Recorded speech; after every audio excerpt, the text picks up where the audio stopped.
trying to hide all the shit in my car. Hi, I'm Anna from Vexed and Hexed. I make stationery, I design stationery, and I like to talk about all things mental health. Yesterday I posted a little quick blog post about cardio and mental health.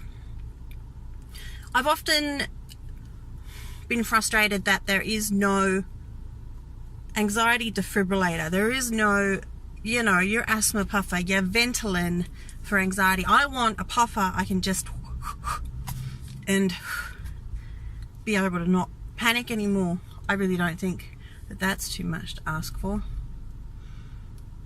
But that doesn't exist in terms of a literal puffer. What there is though is cardio. And I know we've all been in a position where you're there and saying to someone, oh, I feel really anxious, my heart's racing, oh, this is part of my anxiety disorder. And they say, psh, you need to go to a dance class or some fucking shit. And they say it in such a dismissive way that it makes you want to punch them in the throat. And that's fine. We've all been there. There's a lot of people we want to punch in the throat. I just dyed my hair yesterday and it's looking rad. Unfortunately, they're right to a degree. They just don't understand how and in what way they're right. Because what happens is you're having an anxiety attack or a panic attack and your heart starts racing. What you need to do is almost defibrillate it. So what a defibrillator does is when your heart is beating irregularly, or when you're having tachycardia or whatever, your heart's not working properly, it's beating in an irregular fashion. So a defibrillator actually stops it, and then when it starts again, it's beating normally. That's what a defibrillator actually does. It doesn't start your heart again, to the best of my knowledge, from my certificate in first aid. What cardio does is it takes your heart rate up high enough that when you stop, when you come down and start to sort of, your heart rate goes down, it goes back down all the way down again, and it burns up all the excess adrenaline that your body's producing. So what's happening is your body's overproducing adrenaline. Your body thinks it's in fight or flight for no reason at all, or for very little reason, or in my case, because you woke up, and that's, life is panic. So burning up that excess adrenaline, using it, if your body wants to fight or flight, fucking let it. Go fight, go flight, go run. I like to get in a treadmill and pretend that I'm in a film clip, or since I'm now in a moon boot and a walking cast and having trouble, I can't run. So what I do is I get on the upper body ergo and I pedal furiously like this, going fuck this, fuck this, fuck this, fuck this, over and over and over again, because I'm filled with fury and rage, and I gotta get rid of that somehow. So if you are suffering from an excess of adrenaline, if you're having panic attacks and anxiety, and if you're able, in whatever fashion you're able, go get your heart rate up. And if you go get your heart rate up 30 minutes a day, 5 days a week minimum. This is like your meds. If you do not do this, it will not work. Go get your heart rate up 5 times a day, 30 minutes a day, or else. I know when you're in a bad place, you find every reason at all to not do what you need to do to make yourself feel better, because you don't feel like you deserve it. Basically what you do is you hate yourself, and you hate everything about yourself, and you deserve to feel as horrible, so you perpetuate that. I do it, fucking hell, my oath.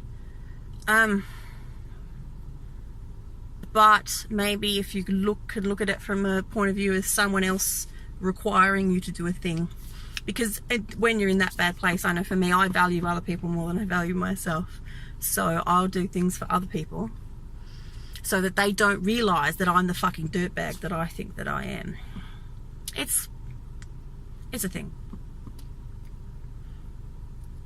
So I'm finding it really difficult to reframe cardio in such a way to take it away from fitness and exercise. I just went to the gym now, and when I signed up to this gym, they ask you to tick a box.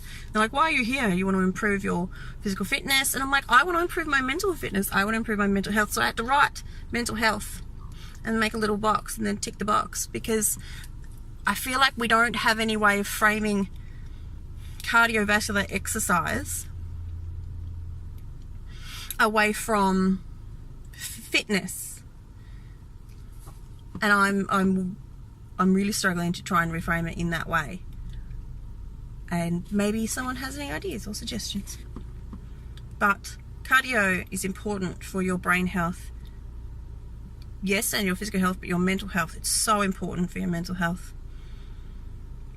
I know it's hard. I know you're full of terror at everything, and going into a new place or going out into the world and trying is difficult. I know leaving the house is terrifying. I know doing things when other people are around, like jumping jacks in your bedroom, fine, we can suggest that we like, but you are so deep in terror of yourself and what people think of you that you won't even do it in your bedroom when there's people in the house. I know all that, and all of that makes this so incredibly hard. Saying something like, just go do a treadmill, is not at all helpful, because there's no such thing as just going to do a thing, because everyday activities are fucking impossible. But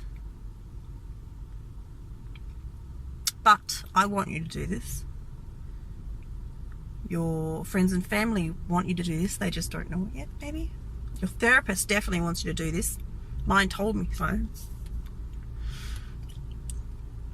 Everybody wants you to do this. Your brain wants you to do this. Your fucking adrenal system is literally screaming at you to do this. That's what's happening. So find a way.